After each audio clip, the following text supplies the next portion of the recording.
I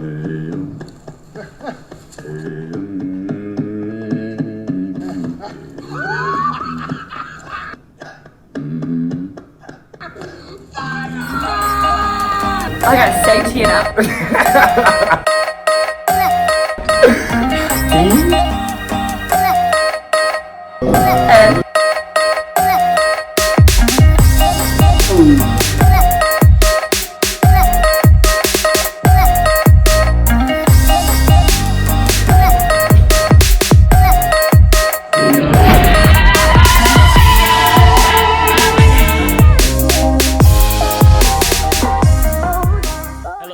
Welcome back to another show of TNO.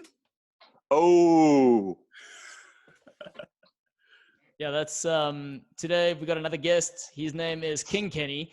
Why is he King Kenny? Because he is, nice little wave there. Because he is the runner-up to Survivor Costa Rica in the All game, run by Mr. Borg himself. And yeah, so he knows his stuff when it comes to Survivor, and we're really, really happy to have you, Kenny. Thank you for joining us. Hey, thank you guys for having me. Excited to be here. Excited to talk about the show. Been enjoying catching up on your guys' on the TNOs of the past few weeks. Been really fun. So thanks. Cool, Kenny. Thanks so much for joining us. And guys, please, Kenny has heard more South Park jokes than Donald Trump has tweets. So keep it clean on the comment section. That's actually something I told him while we were playing. I said he just can't be killed because he's Kenny. He just keeps reincarnating. And he made it all the way to the end. So well done, Kenny. Yeah, I remember when I was younger, I leaned into that. I had the blue South Park "They Killed Kenny" shirt, and I just wore it all the time. It was quite a hit back in the day. Yeah, I think that talent might come in handy with all those murderous hornets flying around Washington. Don't get me started again. Terrifying. Good news though, I saw a video of a praying mantis actually eating one of those. So if you got a lot of those around Washington, you guys should be good. I think we sick vampire Donathan on him. We should be okay. I think he can wipe him out for us. That's not a bad idea, man. Before Clovis takes us in, I just want to send a shout out to everyone from our season Costa Rica, Scotty, Avi, Joey, obviously Ben, you guys know Ben, and everyone else, Riley. I don't know who else is watching this, but yeah. This is, guys. Yeah. Cool, guys. Yeah, so with the golden introduction done, let's get into the Golden Spear. Golden Spear, as you know, is the section where we decide who made the best moves during this episode. And it's going to be a tough call. There were some good moves made, some worse moves made, but we're going to leave the bad moves for the golden or for the wooden spoon section. In any case, I'm going to go straight ahead, Claudio, if you don't mind, with nominating my old favorite, Mr. Police Academy here on my right-hand side for cashing in on the spy nest. I mean, that was some top-notch spy work right there. I don't know. What did you guys think of the spy nest? It was great to see. My worry was the only payoff we were going to get was last week when you had when Sarah sees it and it was like, oh, wow, yeah, it works, Tony. Like, that scene cracks me up, her just being the only one who knew about it, especially when at that time you were worried that like they were still on the outs. And it was just pretty adorable to like see her helping him like work out the kinks in his spy nest. So I really like that. But yeah, then to see it come into play, and I guess he gets some intel about Denise. I'm curious if that was news to him, really. I guess so. That was interesting. I don't know. What do you think, Claudio? I was wondering whether or not he had informed Sarah prior to climbing the tree as to, whether she takes them there and he says, listen, I'm going to climb up the tree and can you please bring Ben and Denise over there so we can see or hear what's going on? Even though I don't know if that's necessary though. I guess that wouldn't make sense because Sarah maybe would have told him anyway if that was the plan. But yeah, no. So well done, Tony, for cashing in, like you said, on that spy nest or the bird nest, aka Birdman for life. You know what you're doing. The other things that he's done quite well is that if you're looking, we know he's super social and his social game's been phenomenal throughout the season. But one thing he's doing through the social play is he's making the moves through his social ability. And when he's making these moves, he's actually burning his bridges a little bit. Whereas if we focus on my nomination, or one of the nominations, is I want to look at someone like Sarah, who is, she's always behind the calls. She's somewhere there, but she's not the one putting the trigger all the time. And if you've noticed like little touch points with regards to the empathetic side that she brings to the game, when Michelle was crying, she was the first one on the scene. Again, Michelle is completely isolated. Who goes speak to her? It's Sarah again. And then let's not ignore the fact that she plants the seed in Ben's head as to making him believe that targeting Nick is his idea. So she's doing a lot of those behind the scenes things. It's going to be interesting whether or not she's got enough of a conversation for tribal council as whether or not she can, take it from Tony. Sorry. Yeah, Claudia, I must agree fully with Sarah. She's also on my list specifically for the reason that she 100% played Ben to make him believe that the Nick suggestion was his, and that is like truly masterful survivor play. Yeah. So no, kudos to Sarah for that. Kenny, do you have any other candidates apart? I'm sure you have, apart from Sarah and Tony in this week's episode. Yeah, you guys definitely hit on my big two. I think like Tony is now in that position where every week he stays in the game. He's a Golden Spear candidate just because of what the game he's played, the target on him, just any vote he survives. If he advances, I think like he's in the running for the spear. I'm with the thought of going with the Sarah or somebody under the radar just to kind of mix it up a bit. I agree. The whole getting the vote to feel like Ben's idea, and she was the first one to call it, right? He needs to feel like a driver, that sort of thing. That was really smart. And even the win from within was Jeremy going. I mean, Tony and Jeremy really had a relationship going, and then when she can kind of get that, she lost her Sophie. So to see then Tony kind of turn around and lose his Jeremy was a big win for her. And it didn't seem like it was her pushing it super hard. It kind of seemed like it came up naturally. So now the same way that, she lost Sophie and could only turn to Tony. Now Tony doesn't have Jeremy. He basically has to lean a little more on Sarah here. But it's interesting. Yeah. Please get, oh, yeah. No, sir. Yeah, no, sorry. Yeah, yes. I was just saying the internet is basically killing Sarah, it seems like, after this episode for a couple scenes. So I felt the same way. I thought she played pretty well given where she's at. And I think it's, basically the view from the internet consensus is that, the fact that she still has Tony around and didn't really pay much heed to Michelle's warning and kind of ratted that out. People are saying, oh, like she doesn't get it. To me, I thought it was a fine play. I think she was just doing what she had to do when she had the numbers. You can't put yourself at risk to have any sort of talk come back to Tony and say, hey, she was pretty on board with getting rid of you. You have to kind of just narc it right out. You can still consider it. You can still be aware that Tony's playing a great game. You just, I don't see the point in giving the green light to the person on the bottom that you're 100% in with their plan. So I had no problem with the way she handled Michelle, who I would also nominate for a spear, though. I thought she played awesome. Yep. She has been on my radar all season, kind of as ever since her combo with Rob early season. I've been watching her and seeing how she's edited and viewed, and this was kind of like her big come up 2 episodes. So I'm curious if this is, are we DK chilling and then she's burned, or is she really going to make a move here? What do you guys think? I mean, I think Michelle really, she came made a massive comeback, and I feel about Michelle like I feel about her 50-50 coin. She in the beginning she was at the bottom. She completely messed up, and then she made a massive comeback. I mean, winning immunity with your back against the wall. That was well done. And apart from a strategic play as well, and obviously also calling Nick out, straight off the tribal council as well. That's great. But nonetheless, so Michelle is definitely also worthy at least of a mention. But also just a quick mention from the edge. Wait, man, I want to touch on Michelle, dude. Don't run away from Michelle, because Michelle needs a lot of airtime here. Based on what Kenny's saying. Also, I'm gonna say it. Yeah. Michelle right now, it's based on what Kenny said. If we're looking at the edit and we're focusing on the edit, her edit is no different to the one that she had on Korong. She's playing from the outside. She's sneaking in. She's the ultimate underdog. She's got the social pin. Like, people like her. People like her. Every time someone gets voted out, she got two fire tokens from Jeremy. So she's got that jury. If she can make it to I'm going to say it now. I'm going to call it now. I'm guaranteeing her somehow she's going to be in the final 3, but we're going to talk about that in the Storms of Brewing section.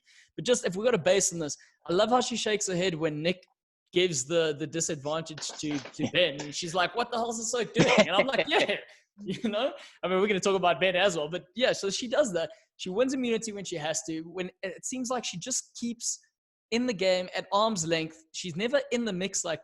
She would love to be the one making the decisions, but that's just not how it works for her. But she knows how to pick up the pieces around her and somehow still get that piece into the puzzle, not get left out. And that for me is huge. It's the game that she plays, even though she's trying to prove people wrong. It is the game that she's playing, and she's doing it well. Okay, Kobus, now you can say who else you want to mention. No, I also wanted to mention, just do an edge mention for Natalie, you know, getting 8 more fire tokens and ending up like with a massive 14 fire tokens. That's crazy. She's just gonna almost buy her way back into the game with all the advantage. I think she got 3 advantages and she had 2 idols. So, I mean, that is definitely worth a mention for a golden spear in my books, I would say. So, and yeah, obviously, brother Nick, at least no, the you guy can't at be least talking won about immunity. Nick in this section. No. So yeah, well, also, like I've mentioned, Claudio, Nick is also another one of the players who I feel like the 50-50 coin about. You know, there are some elements to his game which are worthy for nominating him for the Golden Spear, but obviously he made a couple of massive errors. But he made errors that sunk his whole game, dude. Precisely. Anyway, but Kenny, that is what golden. do you think? Sorry, Kenny. Like, based on if we've got to look at Natalie and what she's done and her being on the edge of extinction. I mean, the edge of extinction is hers, completely hers, which is why as soon as this comes up, she takes advantage of it. Which is another thing we got to start thinking about is when someone gets voted off and edge is in play. It's a huge advantage because then it's not so much, I know they focus on personal strategy and because that's what the game of Survivor is about, right? It's about strategy and it's how you navigate personal relationships. But when you throw the edge of extinction in, it's not necessarily the case. It's more of a race rather than this chessboard game, you know? It's interesting. You just got to wait your turn, hope you gather enough advantages and things that what does she have? She's got 3 advantages in idle and she's got like 14 million tokens. So it's going to be interesting if and when she's given the opportunity to get back into the game, then the question comes back in. She can use all of those things to her advantage and go straight to the end. And then what does it mean for the show? That's the curiosity that I have. So Kenny, what are your thoughts on that? Sure. Well, so quick poll, just pre my rant. Are we all 3 of us, do we agree that it's looking like Natalie's coming back in at this point? 100%. Secret or if you look at the end, if you look at focus on the challenge, she's already leading the challenge just on that clip that they've shown us. So that's an interesting, it's hers to lose. I agree. So say she gets back in, I think that's probably safe to assume now.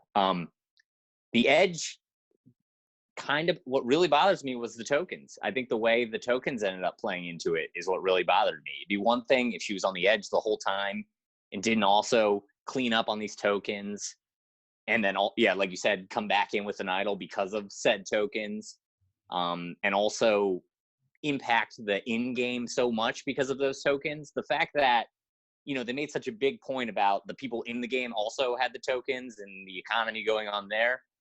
But really what it came down to was it was at the discretion of the person on the edge who they picked to send the advantage to. And as long as they had enough money, or even if they didn't, they could just ask their friends. It was like they should have had some sort of an open bidding system where everybody still in the game like knew an advantage was coming in, and then they could leverage how many tokens they had to make a bid on it. It's crazy that a person outside of the game gets to absolutely direct where the advantage comes in with their tokens. And to me, it was I thought it was pretty insane how they were able to build up so many, and that the person who's there the longest has, the lay of the land, the most chance to accumulate more tokens. And not only that, like as we saw on the previous season that had Edge, it just gives you such a leg up with the jury because you don't have to, you can be wholly yourself without having to strategize. It's insane. I was fine with it because of like an all-winner season, and I mean it really would have been a bummer if a lot of those, especially those old schoolers that I think we'd all been so pumped to see play again, if they were just wiped off our screen and that was it. That would have been such a bummer. So some form of the Edge is fine. I think getting to come back in the game, and the counter argument is always like, well, if you don't give them an idol or something, if they come back in, they're just going to get voted right back out. Like, maybe, but that's the upside is you get a second chance to come back in the game. If you can't swing the votes enough coming back in late, then I don't know. Like, isn't coming back enough of an advantage? It's insane that they also get things on top of that. Yeah, I wonder if it's not maybe like a way for production or a way for the survivor gods rather to be like, okay, you've endured this the most, so we're going to give these sort of advantages on Edge of Extinction where someone who's been there the longest can take advantage of it. I suppose we're also discrediting Natalie here for being very aware as to what exactly was being said in that clue. So, I mean, from that, she's completely tuned in, but I mean, she's been on there since day one. So if she's fighting for that chance, I mean, she's probably the hungriest out of all of them. Anyway, I don't mean physically hungry, although she probably really is, but I mean like really metaphorically as to like wanting to get in. I don't know. Corbus, what do you think? Yeah, no, very true, Claudio. I mean, I from a sheer willpower point of view, I do think she has overtaken Boston Rob in my books for a person who wants it the most, who wants to get back into the game the most. And like you've said now, she's probably going to get back, and she's got the advantages to take her far into the game. But just quickly, I want to get your take on this scenario. I mean, we know she's got an idol, but Kenny, if I want to place you on the island, if you were on the island now and you have someone entering from the Edge, or would your first instinct be to just send the person back to the Edge immediately? And do you think the Castaways has already had that discussion where they have decided whoever comes back from the Edge, we're just going to send them, right out of the game again? It's a good question. I really think it as a whole, as a theory, that makes sense, and I'm right back. It really ultimately comes down to your standing in the game. So if you're a Tony, this is like the best thing in the world. You suddenly have a new, hey guys, we all got to rally around. We got to get rid of this huge target. This Edge person's going to win the game, right? Don't look at me. Look at this Edge target. And like, that's great. If you're a Michelle, you could work with this Edge person to, and all of a sudden you can flip the power back your way, or you can even, you can use it as a fake out and say like, yeah, you're right, Tony, it's got to be this Edge person. And then, that you can start moving numbers against him. And like, yeah, for a bottom player, I think, and I don't think, for somebody who's playing, theoretically outside of the alliances, I think it's a godsend in a way. They can work with them. It takes the heat off them for a little bit. And then if they end up getting sent back, it's like they now have a voice that goes back to the jury and is like, hey, you know what? Like, screw Tony. They were gunning for me, but like, at least Michelle, she's out there playing. She's willing to work with me. She was like willing to listen and play with me, which, we all respect. So it'll be interesting. I think depending on where you are in the game, the person from the Edge is either a target or a help. Yeah. So where would you have been? Would you have been aligned with Tony or with Michelle? I feel like I ended up with, in our one version of a game, I felt more like a Michelle at times. So I feel I can see where she's coming from. I think we all want to play like Tony, right? In our heads, I think getting to play like Tony's a blast. The reality of it is I'm probably more in a Michelle type situation or a Nick. Yep. Yeah, but let's, if we're looking at a Michelle, for example, yeah, definitely a Nick. I mean, but anyway, if we're looking at Michelle kind of wants to, she does want to make the moves. Has she left it too late? Probably. One of the strengths that Tony has, and the reason he's actually in this position that he is in, is because when he had the advantage, he used it. He didn't wait for it. He didn't wait for the right time. He played it when he had to. And he mentions it at Tribal Council with regards to Michelle saying, you know, if I had that thing, I'd play it as soon as I had it. And that's I mean, that's credit to his game. Not many people do it. Many people find this thing that somewhat gives them a little bit of power, and they want to hold on to it for the right moment. And sometimes the right moment is the present moment. And I think that's one of Ben's favorite quotes when he was on our show. But going back to the Natalie being a nomination, one thing we've also got to recognize is the fact that, to your point, Kenny, where you can build these real and authentic relationships off the island, she does one step further, and she gives, because she's got so much money, she's the richest person in the history of Survivor, she's able to just buy an idol for Tyson and say, hey, buddy, here we go. If you get on, you know, Bob's your uncle, here's an idol. I mean, that's crazy. That was wild. People were curious, you know, how's that going to pay off? Tyson's coming back, or did Natalie just buy a jury vote? Possibly. Be curious to see. I guess my last thought on that is just, it really did feel like at the end of the day, the tokens mostly were to keep the people on the edge entertained, which was cool, I guess, for them. But I felt like them getting to stay in the game was good enough as is. So the fact that they got by far the better side of the fire token arrangement is still just crazy to me. Oh, the one other interesting thing I saw was, so, obviously Natalie and Rob purchased their idols earlier, right? For the first return. I think at one point Jeff comes out and says yep, those are toast. Those don't matter anymore. And then he came back and had to retract it. And he was like, no, never mind. I was wrong. They actually can still use those. And so a lot of people were like, how does he forget that? If the people who if that doesn't come up, does that mean Rob doesn't come back with an idol? Because you know what I mean? If it wasn't somebody who already you wouldn't forget that if it comes into play, I guess my thought would be. So it seemed, unless he was trying to throw everyone off, it's interesting. It's an interesting thought, right? It's okay, I guess, does that mean there's a limited chance that Rob comes back in? Because Jeff absolutely would not have forgotten that Rob comes back in with an idol. It's interesting. Yeah. That, I don't know. Did you guys catch that or see anything about that? Yeah, man. Yeah. I wonder if, sorry, man. I wonder if there's just so many things that are happening. And I wonder if it was intentional on his side, where he was I'm just going to throw this out there and, make people guess one way. But it's a strange thing to leave out. But I suppose that's how they've been editing the show as well. It's they show you some parts which you think are quite significant. They leave us to go do all the dirty work and the groundwork to be oh, so this is possible, this isn't possible, this is possible. And then they're okay, well, actually, So I don't know if that's an intentional thing from the edit. I have no idea. Yeah. Kenny, so are you suggesting Jeff for the wooden spoon this week? Or production?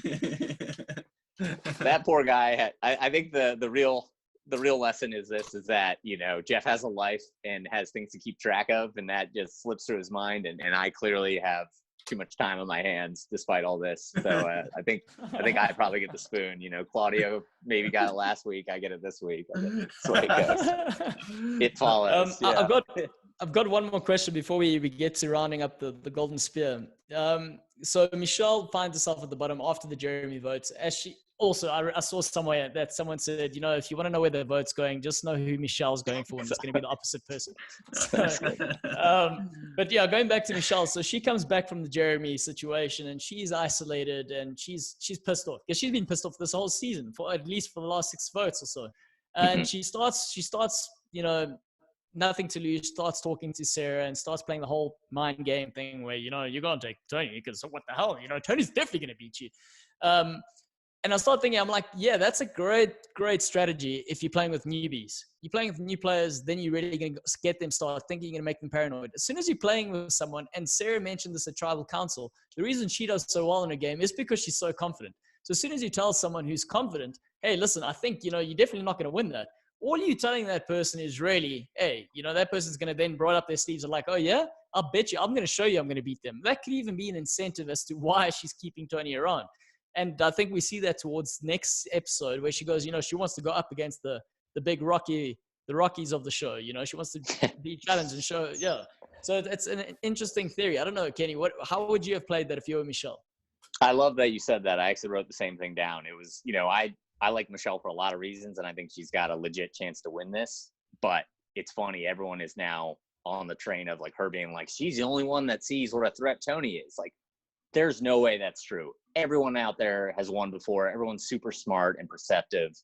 They know Tony. They know what he's playing. They know he's good. They know they're going to have to be equally good to match him. They know that. The only reason she's getting the credit for pointing that out is because she's completely on the bottom and she has nothing to lose by like calling out the obvious dynamics. It kind of reminds me of when I think it was Sierra would always do that on Cambodia. It was like, come on guys, let's just play. Jeremy's running the game. And it's like, yeah, like we know how it's going. Like, you're not the only one who like sees the big picture. You're just the only one that doesn't have any protection. So you're allowed to say these things that we're all thinking. Yeah. So I think it was, she played it correctly. Like, that's basically your only play at that point, and she should continue to bang that drum because that's your move at this point. But I agree. Like, I think. But at the same time, I think like still bang that drum. But maybe it's just the approach in which she bangs that drum, right? So she's kind of like, she's approaching and she's like, oh, definitely, you got no chance against Tony. Whereas opposed to going, Sarah, you're a killer and you're in the driving seat of this. I'm more than willing to help you get there. You've got a better chance of beating me at the end than you do over Tony. Like, that conversation's a very different thing. You're not putting someone on the back foot. Whereas as soon as you start coming at them saying, hey, dude, you suck. I mean, someone's going to say, well, no, then you're at the bottom. But thank you. Well done. Good try. That's a good point. You got to put the bug in their ear, right? If you approach it more like how she, how Sarah incepted Ben, you're right. Maybe it does work better, right? Like, hey, who do you think's like playing the best? Oh, well, what about with Tony and doing this, blah, blah. You're right. Like, probably maybe a softer touch would have worked a little better there. Yeah, I suppose emotions are running high. she's pissed. She's at the bottom again, so she's just had enough. Yeah, sorry, Coops. Yeah, no, I was I wanted to chip in and say we've mentioned a couple of times that your approach can be everything. It can be your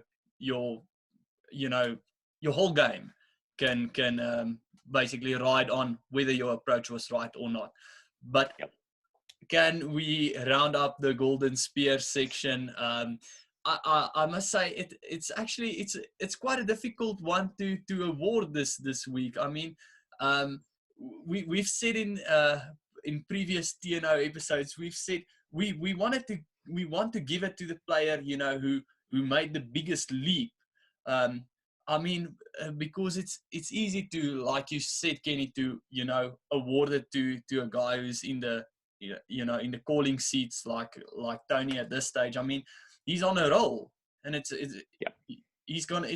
easy for him to do a lot of things right. So I think Michelle is our candidate for this week. Woo! Sorry, that was loud. I'm gonna start clapping. Let's do it. Yes. Okay. Yeah, right, so, Claudio, are you ready? Are you gonna call it for us, Kenny? Kenny, Yeah. so we're just gonna throw the spear, and you gotta just you throw that name out. Okay, 3, 2, 1. Here's going up for Michelle. Bang. Nailed it. Awesome. Okay, so wooden spoon. This is the part where we discuss who did the stupidest thing in this episode.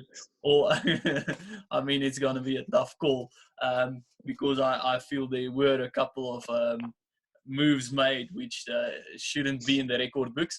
Any case, nonetheless, this is the village idiot of this episode. I think I wanna go out. I mean, we've spoken about him a couple of times in the wooden spoon section. I think is Ben. I mean, if you realize that no one has bequeathed a fire token to you, and that you're probably not making any friends, I mean, then it's got to tell you, it's got to, the message has got to come through that your social game isn't on par, and Survivor your social game is absolutely crucial, especially in a season like this. Kenny, what do you think of Ben's game? Just let it out for me. It was another tough week for Ben. You know what? I feel bad. I think I recently watched The Secret Scene where, he kind of talks about like, yeah, this is a war, but it's a fun war, compared to what I've been through. And ever since I've been now, I'm like, oh, somehow I had like forgotten about that. And then when you see it through that lens, now I just like feel bad. Because it's true. He makes a point and he is kind of goofing around, having fun. And like in that context, you're right. Like none of this really matters. But it like, I guess like, yeah, like, going back, like they definitely did him a disservice not showing that scene, I feel like. But yeah, in terms of being a spoon candidate, absolutely. I think it's just another, he's dead set on going into the finals with Sarah and Tony. I'm not sure why. And maybe, is there any, but he also has a thing going on with Denise. Yeah. I am curious if you guys had any other candidates. I'm interested in discussing this one. I don't necessarily need to bag on Ben here, but I get it if that's the play. Yeah. Well, let me pick up from the Ben thing. I think first of all, he starts off by saying, Michelle's got a 50-50 advantage and he points 3. I'm like, well, it's not a third. There are only 2 options. So that's the first thing. And then the second thing I'm thinking, I'm like, I understand Tony is amazing at brainwashing people, and so is Sarah. So he's completely bought into the whole shield thing. But I mean, at some point, like when you're 6 people, 7 people, at some point you got to realize if the shield stays in the game long enough, the shield is the threat. It's no longer protecting you, but it's actually going to take you out. And that's the bottom line. I think that's the big issue I have with him. But like you said, he does have something with Denise on the cards. But let's also focus on something he does in the part 1 of this episode. And that's he completely puts the target on himself. Oh. For no reason. He's got Tony. He's got Sarah. They've agreed on a target. Jeremy's not the guy that they're going after in the end. Like, that's how the conversation starts. But he starts stirring the pot. And he doesn't only just stir the pot, but he stirs the pot with the people that somewhat only ones left to have the tightest bond. They're both at the bottom. And he decides, no, he's going to try and put them up against each other. Or they're not going to talk and figure it out that you're just trying to play games. Like, I mean. That was rough. Yeah, I also thought, just approach it with a bit more diversity and get someone else to suggest, from Jeremy's side that he should go and ask about the coin. If it's gonna be obvious that you're playing both sides, but I must say, but Kobus, I don't even think it's necessary. Like, there's no need to make that move. It's like a kid seeing a whole bunch of gymnasts going, oh yeah, no, I can do backflips too, and then does the backflip and completely falls on his back, dude. Like, there's no need for that. I mean, the vote's going in a direction. You've just put your name out there, and you've met, and you know what? We're going to talk about the next candidate, but if Nick just decides to go the other way, he's gone. He's toast with an idol in his pocket. So, I mean, damn. Terrible move. Sorry, Kobus. No, I wanted to say something else about Ben, which isn't necessarily in the wooden spoon. How should I put it? Spirit, but I did to Kenny's point. I did see, and they only showed it briefly, but he was one of the people who consoled Michelle after she started crying after the first immunity challenge that she didn't even mention to get through the basically the first obstacle. So there are those moments where you feel like Ben does have those moments where he's really he's a people's person. He is emotional, and I do think he is being portrayed in one specific way in this season due to the edit. I mean, that's a given, but for this episode, I must admit he's gonna be the wooden spoon. It looks like it's coming his way, but in any case, no, it's not coming his way. It's not coming his way. Okay, Yeah, only because there's stiff competition. Kenny, who else you want to throw out there? So it's the 50-50 coin all over again, right? Yeah, there's a lot of options, a lot of ways you can look at it. So I think like Nick obviously did a lot of spoonish things this episode as well, but I think I've seen in the past, like, we try to refrain from giving it to people who are out, because it's kind of like, yeah, like they've already gotten their spoon, right?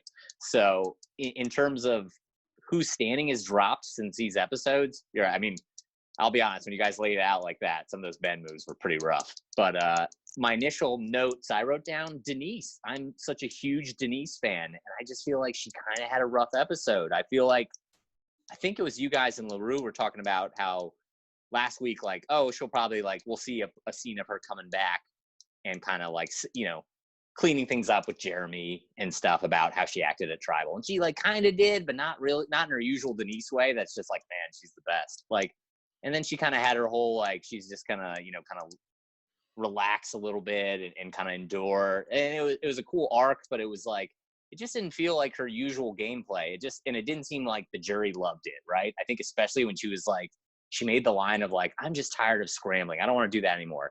And all I could think is like, I guarantee you everyone in the jury is like, screw you. Like I would kill to be out there scrambling right now. And it was just like, I think they shot that at like, and then like the next scene was like Michelle talking about like how like getting fire tokens from people is like, gives her like the lift she needs. And like, they literally cut to like 3 people in the jury being like, yeah. And then like, for Denise's stuff, there was nothing, and like someone else made like a thing, they showed nothing. It was just, I don't know, it was the first time I'm very pro Denise. I think she's an amazing, I guess everyone thinks that at this point, but I just felt like this was the first episode where I was like, I don't know now if she gets to the end. I no longer am sure she could win. I don't know. What do you guys think?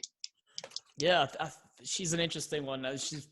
I wasn't sure whether or not we mentioned her in the Golden Spear section or the Wooden Spoon section because of how she played 50-50. Yeah. Yeah, exactly. The flip. We get that coin, Quibus. Let's start flipping that thing in. but it's because the stance is a very interesting one. When you're playing with champions and you're telling people you kind of coming out with this defeatist attitude or somewhat an injured bird syndrome. Like, winners don't give a shit about an injured bird. They're like, hey, I'm here to win. I'm going to make sure that bird dies. Okay, no animals were harmed on the show. But at the end of the day, so she comes out with that injured bird thing. And you know what? It works in her favor, which is, for me, it's like, and again, LaRue, I know this is your person, but... True. Yeah, but at the same time, I'm like, for me, it's not something I enjoy seeing, but she does it, and they come back to it. And you know what? For a Wooden Spoon perspective, if it wasn't for Tony's birdness, she kind of does put a foot in the mouth saying, Ben, Sarah, I want to go to the end with you guys. And this is also why I'm curious as to whether or not Sarah knew Ben was up there, because Ben is her number one. So now, not Ben, sorry, Tony's her number one. So Tony starts thinking like, I mean, surely if she doesn't know he's up there, Tony then goes, wait, what? She's having these conversations and she's not relaying it back to me? Like, then I'd start questioning my police academy member, That would be a huge doubt. But again, so Niece's thing, it works in her favor. Jerry's not buying it. But I think if we're looking at who's left in the game, according to CVs and paper and what's written down, technically speaking, who else takes Tony out of this game at the moment? We can mention Michelle. From your perspective, Kenny, where if I've got to compare you to a Ben in our season, where we had super tactical, super dominant, and we had super social, which was you, and you were in there, and you lost by 1 vote, which is the vote I did not give you. Logic is I was the social player, and you took my spot. That's true. That wasn't a reason. That wasn't the reason. But yeah, so I mean, those are the 3 players I'm looking at going, okay, that's who gives Tony a run for their money. The other 2 so much right now, well, Ben's completely out of it. Cobus? Well, Claudia, I also want to nominate Nick for Wooden Spoon. I mean, for obvious reasons. Getting rid of Jeremy, that was a stupid thing to do. I mean, he literally sunk his game because of that move. Completely. And I mean, because what was he thinking? Who is going to work with him? I mean, it's so clear. The alliances at this stage is actually very, very clear to everyone. And yeah, he decided to vote out Jeremy. I don't think that was a bad move, and for that reason, that's the main reason I'm gonna nominate him for Wooden Spoon. What are your thoughts? That's fair. What did you think of his disadvantage play with his tokens? I mean, you've got Tony, who's won 3 immunity challenges. You've got Denise, who's won 2 of them. And then you go for a guy who's won 0. And you're like, oh, I'm gonna, yeah. And then he says, then the best part is he goes, I was smart because, Ben didn't win. I'm like, yeah, but Ben hasn't won the last 6 either, dude. Like, and if anything, he actually spurs Ben on. Ben's performance in that challenge is because he has a disadvantage, 100%. I don't even think he's in it without that disadvantage. So, good call, Nick. Good call, Nick. I mean, his name has to be out there. Yeah.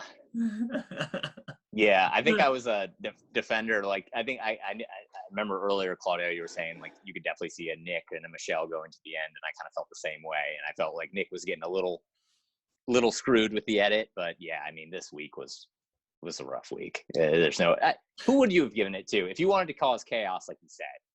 My thought was Tony, obviously, or even I think a Sarah. I could see Sarah just losing it, and you could just somehow plant the seed that, like, oh, did Tony do it? Classic Tony. Yeah, like that would have been interesting. I feel like Sarah really would have like come unhinged, and it would have like things could have gotten interesting there too. Yeah, I think that's a fair point. Think about that. Just think about it. She would lose her shit going back. She wouldn't know the way she is wired. Yeah, I think it would be not cool. Yo, and then we'd see proper police academy moments with interrogations happening. 100%. Absolutely. Kenny, I love the way. Yeah, sorry, I love the way that you're thinking about this. To give it to someone to make them think that someone else gave it to them. That's Absolutely. Brilliant, man. That's why we need to see you on the island. That's the only play. If you're talking chaos, you have to make it seem like it's a misdirect. You have to. I think like, yeah, you playing the disadvantage and everyone knowing you played it there's no unless you played it to Michelle, played it on Michelle, right? Then you're like, yep, it was me. Come on, guys, let's get Michelle out. Yeah, you had to have sneakily dropped it out there, get Michelle to do some whispering with you and say like, hey, it smells like a Tony move to me, because it does in a way, exactly. Right? Yeah. Yeah. That would put an interesting spin on it, definitely. Yep.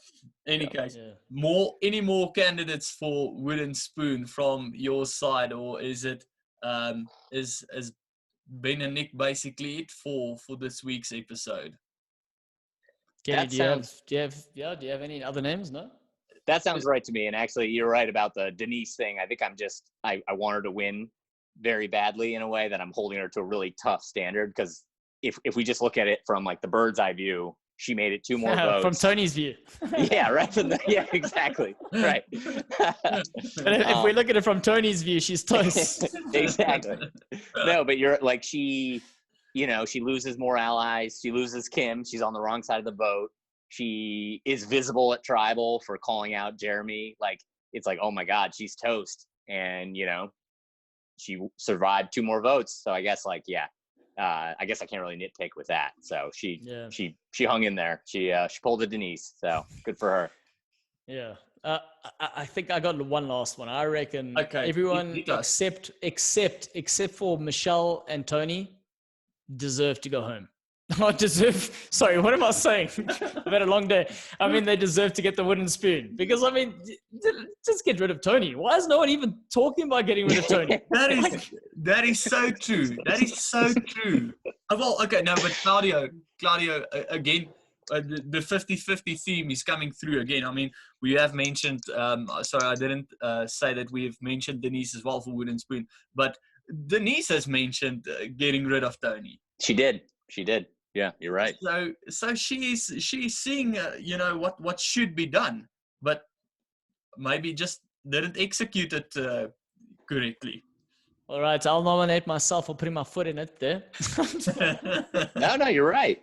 It's a fair point. Oh, I see what you mean. That's the guy. And also we also have Jeff in there for wooden spoon. Don't forget about Jeff. All right, so who are we going to agree on? Kenny, you make the call. We're gonna make the noises, and then you're going to do it. All right. Yeah. 3, it's 2, all up to 1. You. Wop. Nick. Sorry. I'm sorry. Yeah, we are sorry because we were backing you, Nick. I was convinced you're going to make it to the end. And I actually, at some point, want to get you on the show so we can understand exactly what happened. I do think that a lot of credit needs to be given to Tony because Tony, you obviously, they were tight. You thought he was your ride or die. So Yep. Anyway, Quibus, let's move along. Storm is brewing. What is to come, and Yes. what would Kenny have done if he was on Oof. the island? King Kenny. So I would. obviously, sorry, Kenny, just a bit more of an introduction. Obviously, we have spoken about it a bit, but the age challenge is coming up, and someone is coming in from the age. So what do you foresee happening in the episode to come? So we're definitely opening with the edge. It looks like, right? And at the time I did not love that I thought we were going to get the challenge at the end of the episode, which would have been pretty fun. I mean, for us, it would have been great. How much more could we have speculated about? That would have been great for us. Yeah, So they definitely gave us blue balls. Definitely, they left us hanging. Right. So I guess we'll hit the ground running in the finale, which will be good. But yeah, I think we're going straight to the challenge, and because I'm a weirdo, I immediately pause the screen cap.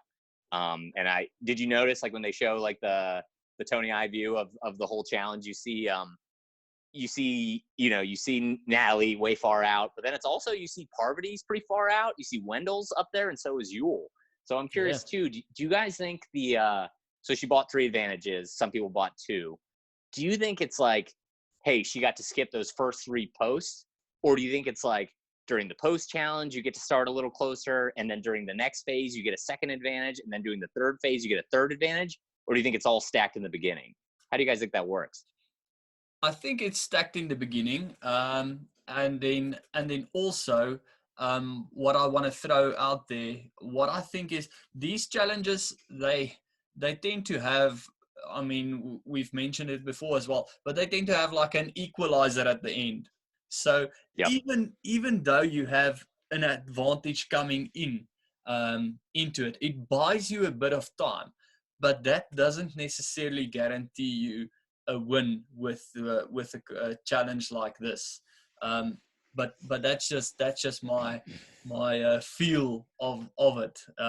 Claudio, what is your feeling about the advantages that you can play at the age challenge? Well, I want to start off by saying, Kenny, you're not the only weirdo who pauses the screen and try to make out what's going on. I definitely did that, and I think 100,000 viewers on Reddit do it too. Excellent. But good. But that last bit, like you guys said, if you're looking at the Tony view, it does look like something where they got to balance a ball or something like that. So I think it's somewhat similar to what Tyson and Rob had going into the first Edge of Extinction challenge, just more of a horizontal, vertical, you know what I'm saying? Anyway, so that's quite an interesting thing. But going back to whether or not the advantages, if we got to base it back onto the previous challenge, I think those advantages are given up front, and then they either given a clue or they're given time. So somewhat based to your point. So I don't know if it's segmented. It's all I think it's throughout the segments of the challenge, but they give it up front, and they obviously get their advantages, which is a whole nother ball game. That's interesting. But let's focus on the people that are on the island. Sure. Yep. And then let's say, okay, cool. With who's on the island right now, what do you guys think is going to happen with regards to the member coming in? So Edge of Extinction, person comes on, we've got the members on the island. How's that going to work? What do you think dynamic, based on prediction? Say if Natalie comes on or someone else comes on, how do we think this dynamic is going to change? I've got a perception in my mind. I just want to see what you guys are thinking. Sure. Kenny, do you want to take this one? No, I'd love to hear your thoughts, Ghost. I'm curious.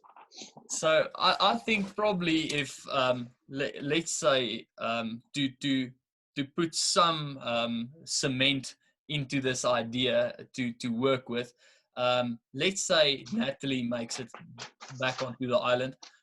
Probably, I mean, she's gonna have to.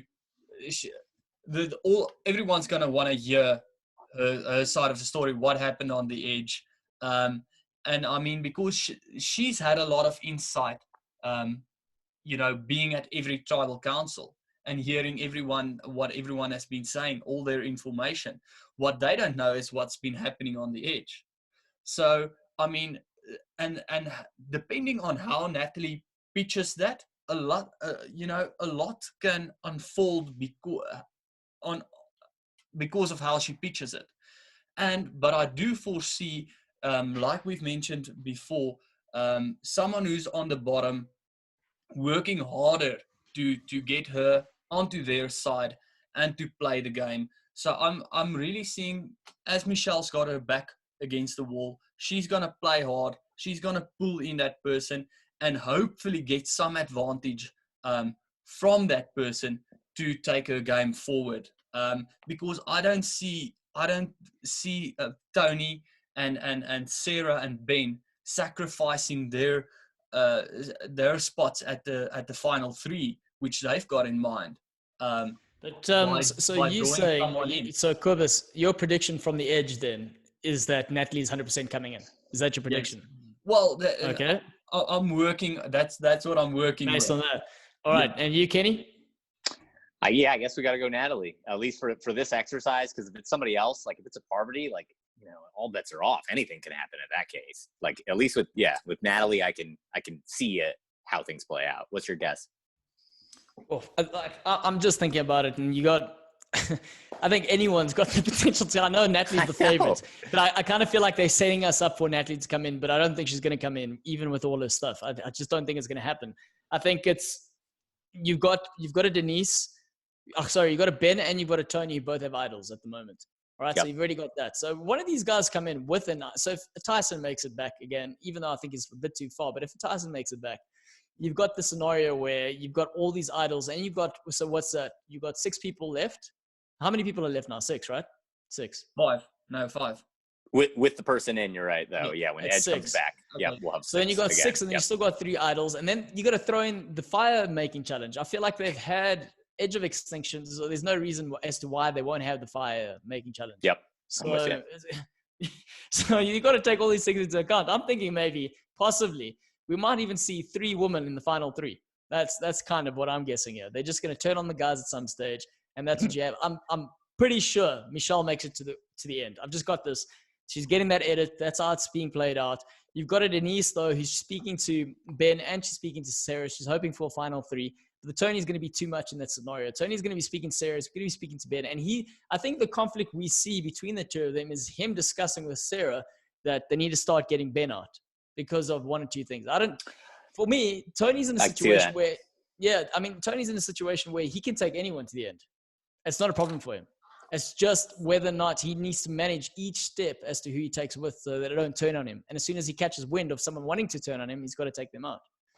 I don't know. There's a lot of shit that's going to happen. Claudia, I just have a question. If it ends up to be, 3 women in the final, what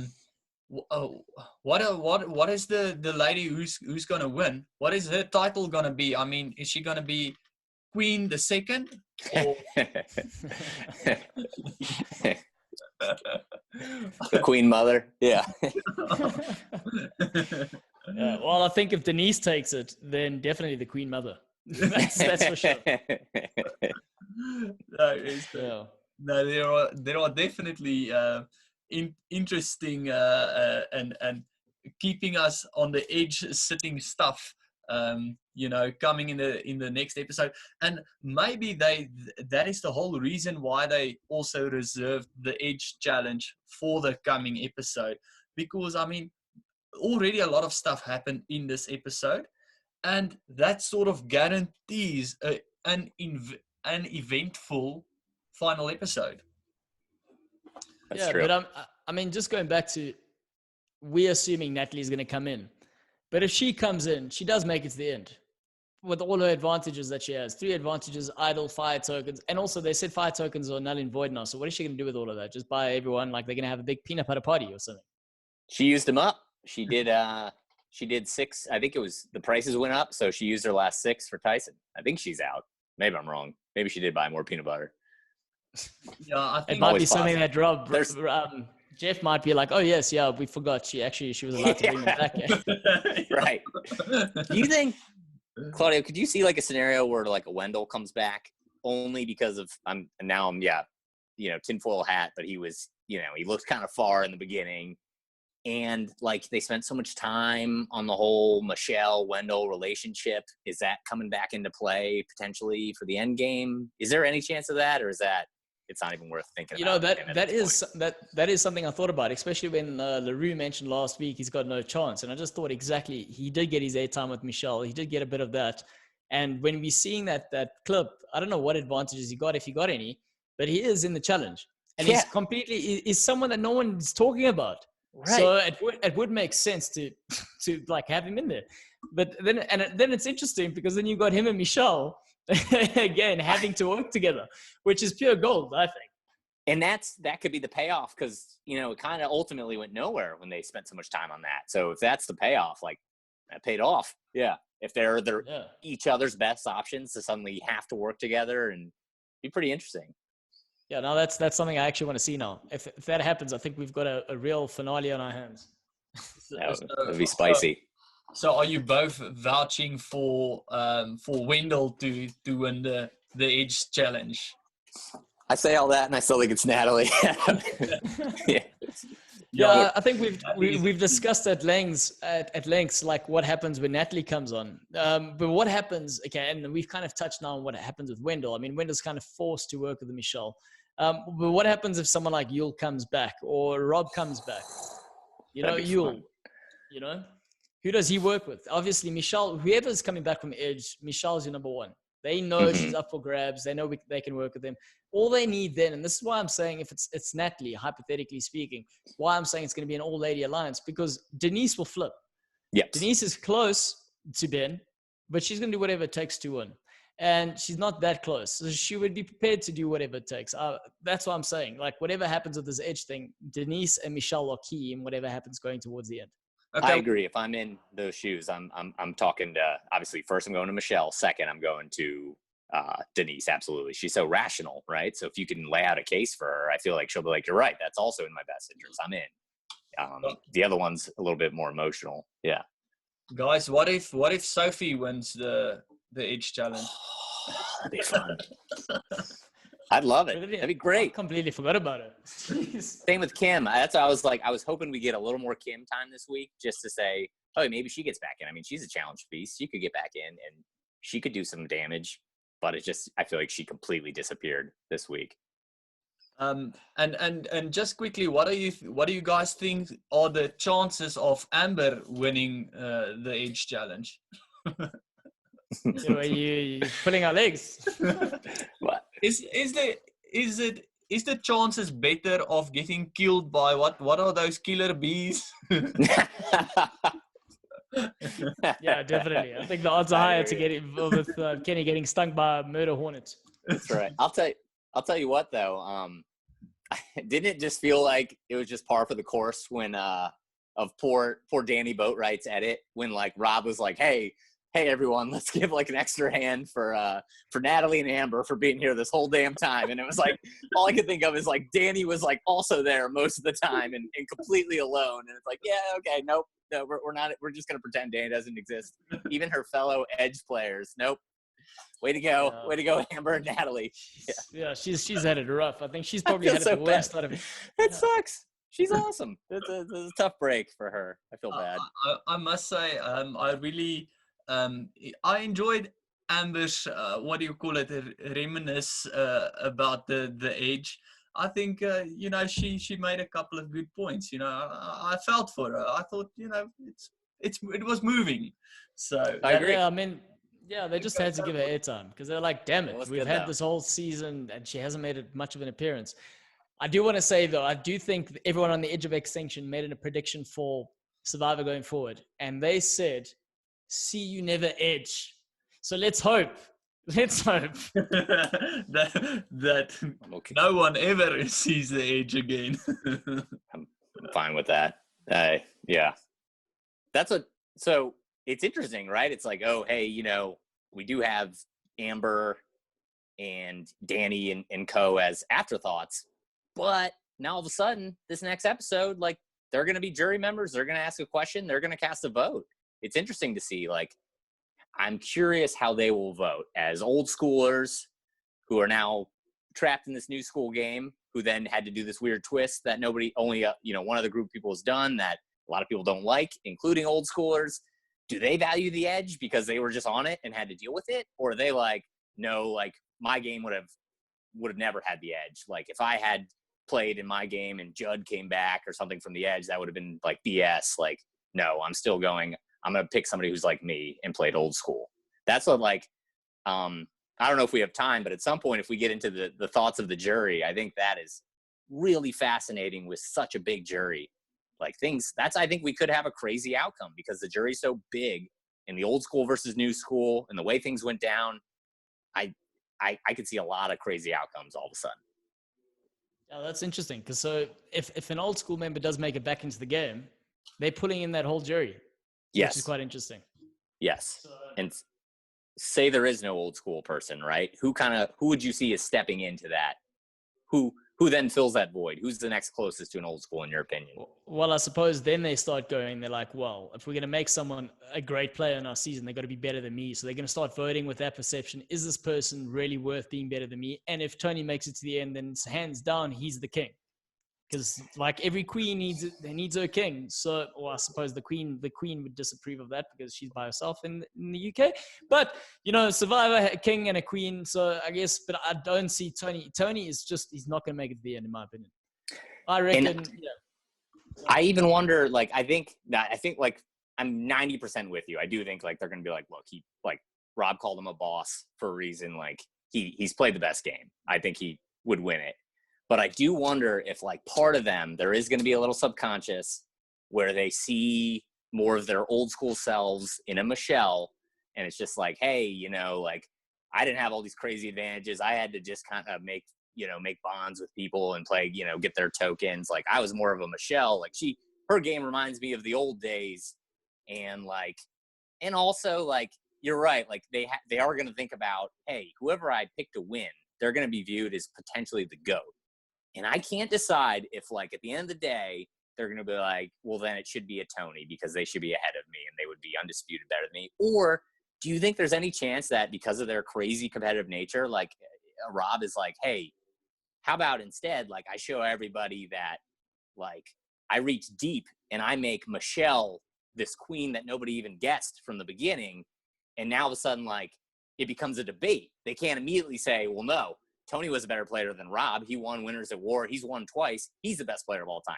If it's a Michelle, it's like, well, was Michelle even the best player on her season? Like, it kind of leaves the door open for some of these greats that are on the jury. You know what I mean? It keeps them relevant in a way if they pick their next king and it's like if they put, you put Bran in the throne, all of a sudden things are different. I don't know. It's that's a valid point in a sense. So if you're taking the theme of all the tribal councils have been so chaotic, I wouldn't be surprised if the jury members start arguing amongst themselves, presenting cases for the people sitting there.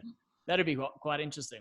Well, that's the thing. I do wonder who becomes the foreman in a way. Like right now, everything I view is through the prism of, okay, Rob somehow does not get back in. And I kind of think everything through Rob. I'm like, oh, what will Rob think of this?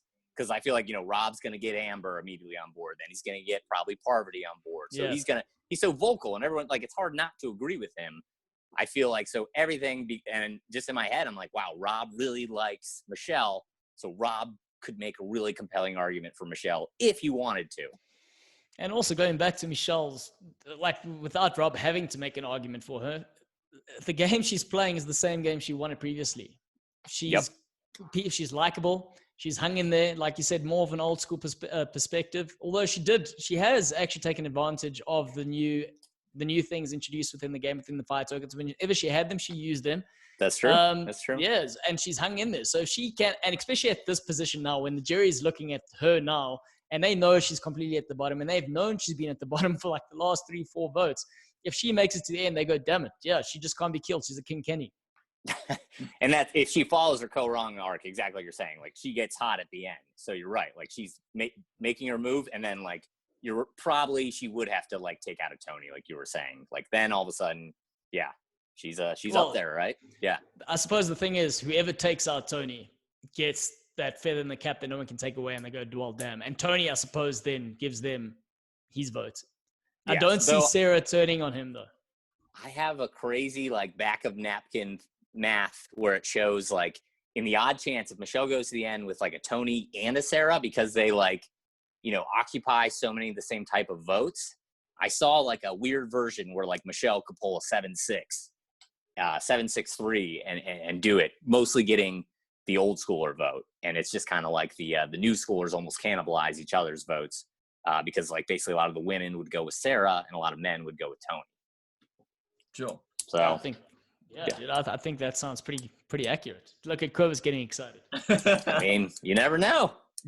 You never know, and I think it's like you've mentioned, Kenny. It is bound to be a fiery final tribal council. I mean, they are gonna want a big season like this, Winners at War, to end on a high.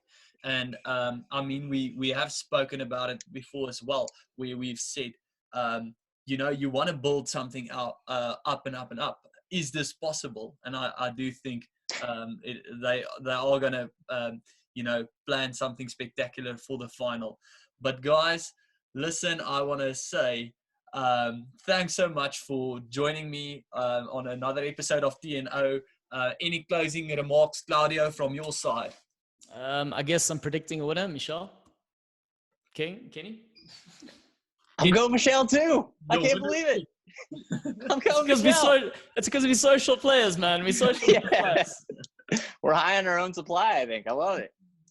Anyway, okay. Tobis, what about you? I gotta hear it.